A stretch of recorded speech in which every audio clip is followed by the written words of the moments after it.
quantitativos. Em termos, não há sombra, em termos quantitativos, porque qualitativos ainda estamos numa margem de 10%, não há dúvida quanto a isto. Agora, eu quero acreditar que esta exoneração, na verdade, foi tão prematura, porque nós ainda tínhamos que dar espaço ao Jorge Feirão fazer da educação, neste caso, ou seja, tornar na educação aquilo que constitui o nosso objetivo enquanto que moçambicanos. Por quê? Eu duvido que, aliás, o Muyanga, até o próprio Feirão nem devia ir à Universidade Pedagógica. Tudo bem que pode ter suas competências, mas nós sabemos que na Universidade Pedagógica decorreu um processo democrático onde pessoas tiveram que gastar o seu tempo para elegerem nas quase 3 figuras que, de certa maneira, os seus nomes iriam ser submetidos à Presidência da República e o Presidente da República iria, não é, devido aos poderes que o delegam, nomear dos 3 um reitor. Mas, infelizmente, isto não aconteceu. Significa que a universidade constituiu um processo de violação das normas. Aliás, nem foi a universidade, mas sim o próprio governo, na pessoa do Presidente da República, de certa maneira, foi contra as normas que são instituídas. Tudo bem que tem esses poderes acima de todos. Então, eu quero acreditar que esta exoneração acontece num momento muito prematuro. Nós ainda tínhamos que deixar o ministro Feirão fazer o seu trabalho. E assim aqui coloca um ponto muito interessante, quando falava de que nós víamos lá o ministro da Educação a ter que inaugurar escolas primárias. Será que não existem diretores nacionais, diretores provinciais, diretores distritais que pudessem? Há uma coisa que poderá eventualmente estar por trás disso, e a questão que nós devíamos colocar é: por que é que o Feirão fazia aquilo sozinho? Aliás, eu até tenho ousadia de afirmar que Feirão estava mal acompanhado. E, de certa maneira, as pessoas que estavam à volta de Feirão estavam mal acompanhados, ou eles é que não conseguiam o compreender? Quando não é não. Todo mundo aqui, meu caro Muyanga, está mais que claro que nós nos entendemos. Mas o que é que acontece? É que quando constituis uma pedrinha no sapato de um punhado, acredite, meu caro, vai cair. E eu quero acreditar que Mas quem estaria interessado na queda do Feirão?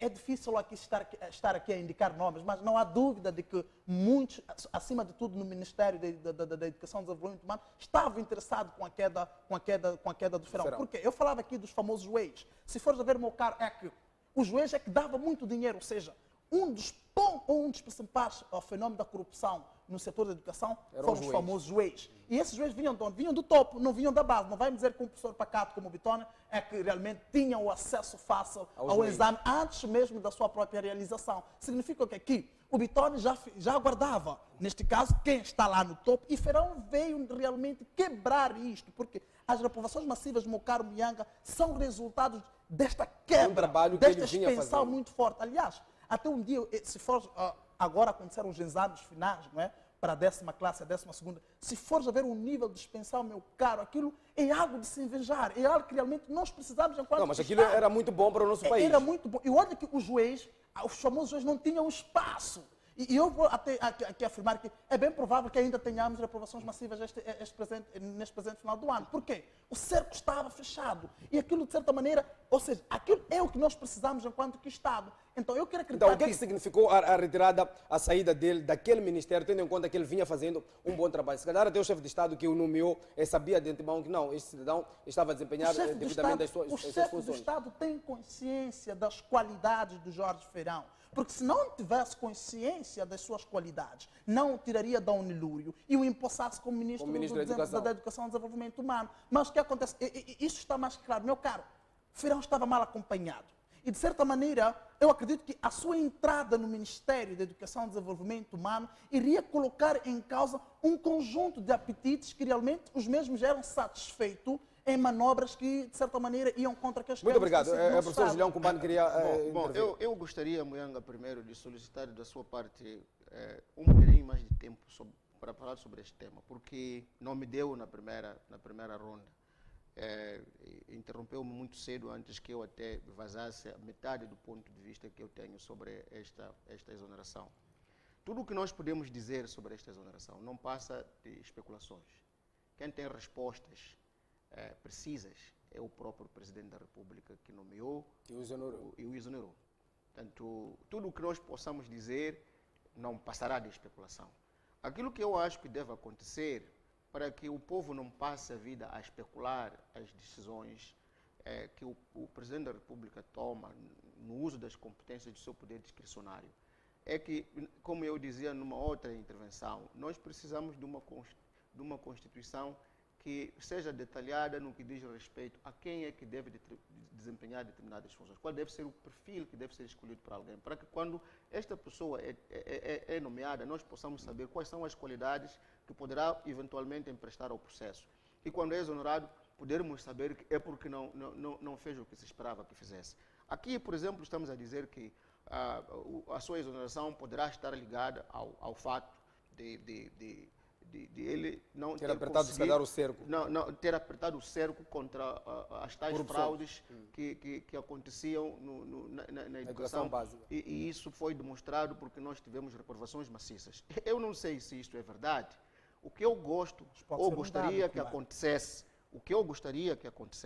é que quando há fenômenos estranhos na nossa sociedade, as instituições de direito investiguem esses fenômenos e tragam respostas para o povo compreender o que é que está acontecendo. Passa um ano e o Jorge Ferrão não apareceu publicamente para eu não sei quais foram as razões de tantas reprovações, fora das especulações que se podem fazer sobre isso, e algumas delas se fazem aqui. Como docente, como Eu professor... penso que há um problema qualquer que está a existir no nosso sistema de educação que é preciso que seja compreendido. Qual é a sua análise, particularmente, como docente? Eu não gostaria de ir pelas especulações. Para já, posso dizer que um ensino de qualidade resulta de uma combinação de fatores. Primeiro, o painel do lado esquerdo estava a dizer que o orçamento que nós temos estado a disponibilizar para a educação é irrisório. Quer dizer, nós não estamos a investir na educação como deve ser. Algumas das escolas que nós construímos com o dinheiro pacato que nós investimos lá, eram obras de muito má qualidade. Vimos isso porque quando as tempestades vieram, as escolas caíram, ficaram sem teto.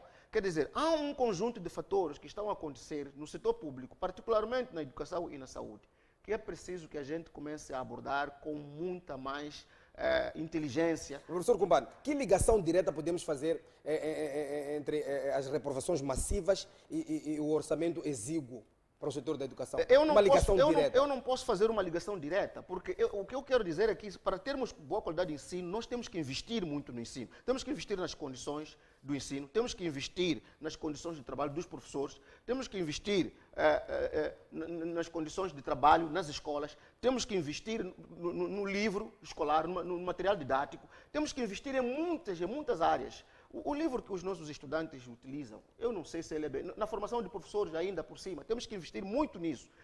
E tudo isto é um conjunto de fatores. E tudo isto requer dinheiro. Quanto dinheiro é que a gente dá à educação para exigir a educação bons resultados? Eu acho que a sociedade não está a ser justa. Nós temos que exigir bom investimento na educação para podermos exigir de lá bons resultados.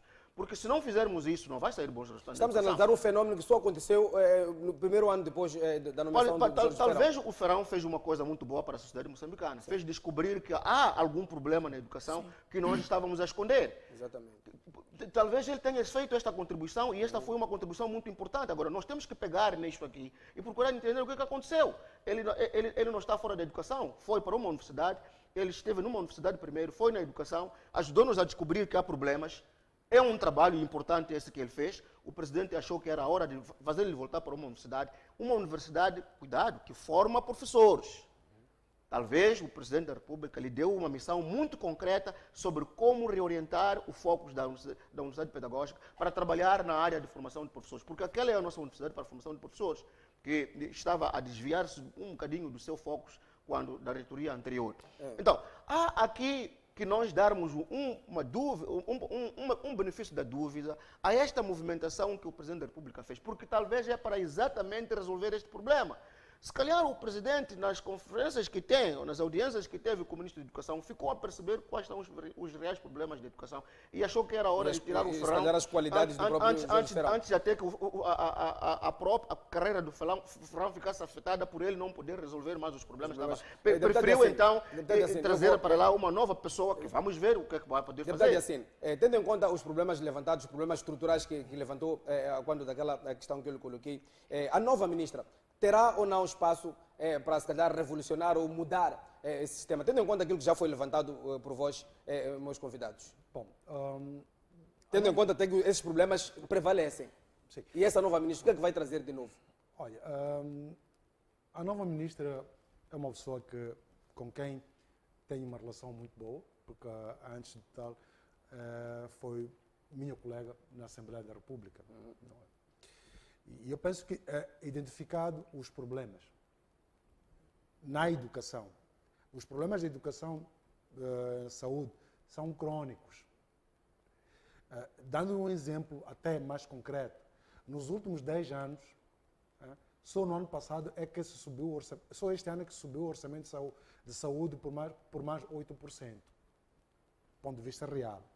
Então, nós não podemos exigir grandes resultados em setores onde, por um ou por outro motivo, nós não tornamos esses setores preferenciais ou primários, do ponto de vista de investimento, para procurar resultados.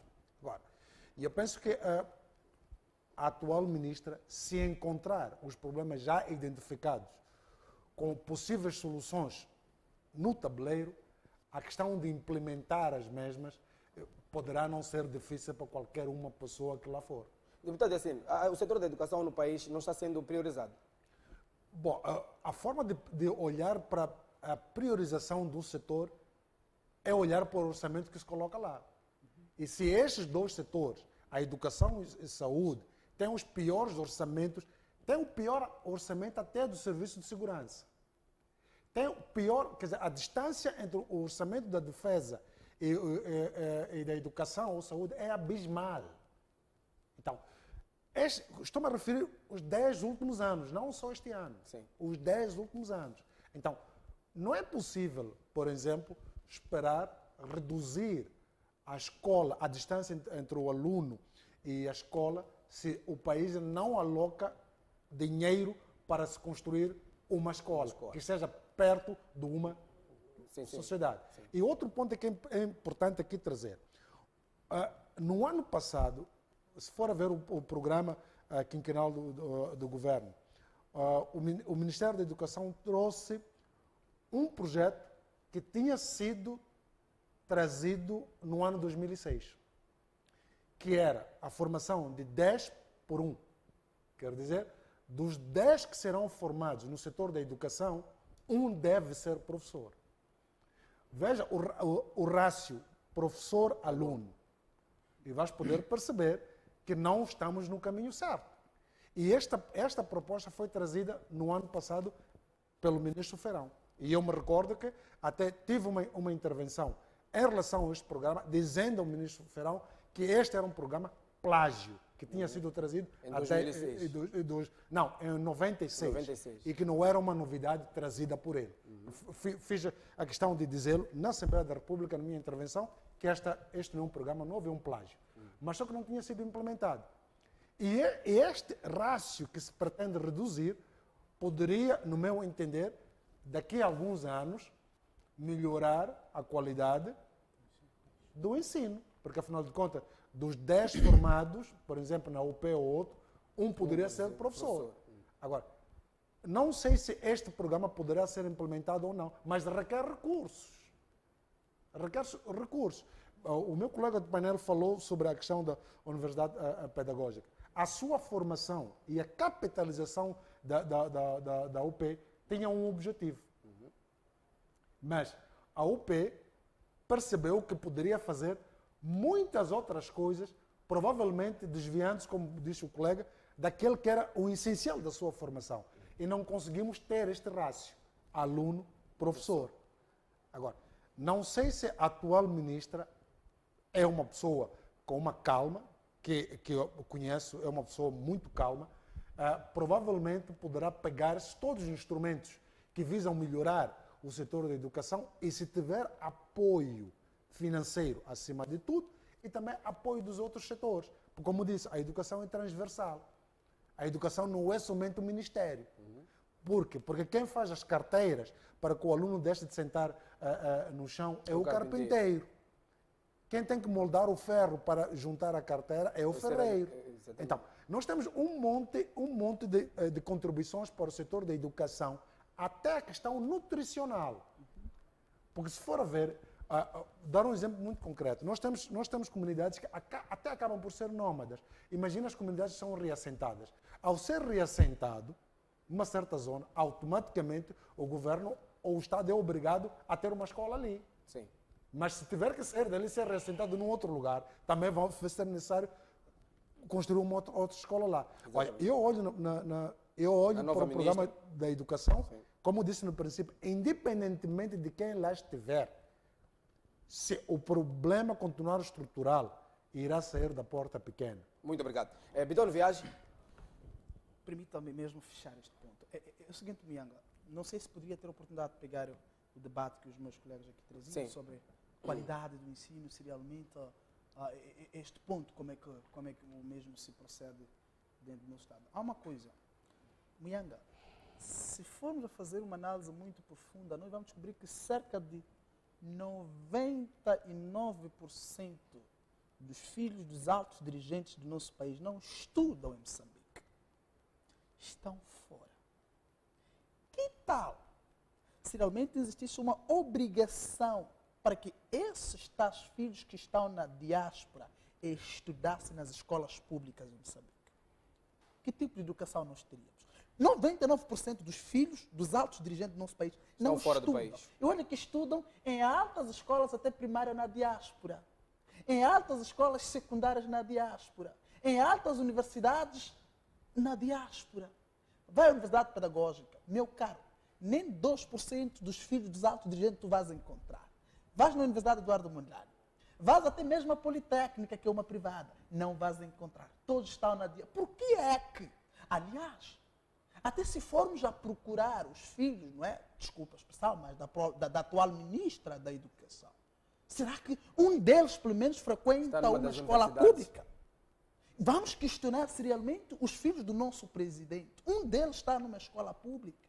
Os filhos dos nossos, até filhos dos deputados, vai descobrir que 99% dos filhos dos nossos deputados não estão nas escolas públicas. Onde é que estão? Todos estão fora. Estão na William International School. Agora, filhos pacatos de pobres, filhos pacatos de senhores, que na verdade não fazem parte das elites, é que frequentam uma educação que não tem qualidade nenhuma. Então, o próprio poder político não confia nas próprias instituições. Aliás, os próprios dirigentes do Ministério da Educação e Desenvolvimento não Humano confiam na própria educação. Não confiam nas instituições nas quais controlam que são as escolas. Estou a falar sério. Então, eu acredito que o primeiro desafio é trazer todos esses que estão fora, todas as crianças que estão nas privadas e colocar, ou seja, vamos tornar as instituições públicas naquilo que os nossos dirigentes querem que seja e que proporcione a educação para os seus filhos. Este é o primeiro passo. Segundo, meu caro, e assim aqui falava de um ponto muito interessante. O setor da educação é o mais desnutrido. O setor da educação é o mais esquecido. O setor da educação é inútil, digamos, sem dor quanto a isto. Porque não se justifica, meu caro. Um professor que tem 28 horas de trabalho me receber. Aliás, os formados no IMAP, estamos a falar de 5 a 7 mil meticais. Que motivação tu queres dar a um professor? E trabalha em péssimas condições, com podes ir sem condições de segurança criadas, meu caro. Que educação tu queres que realmente esse professor proporcione?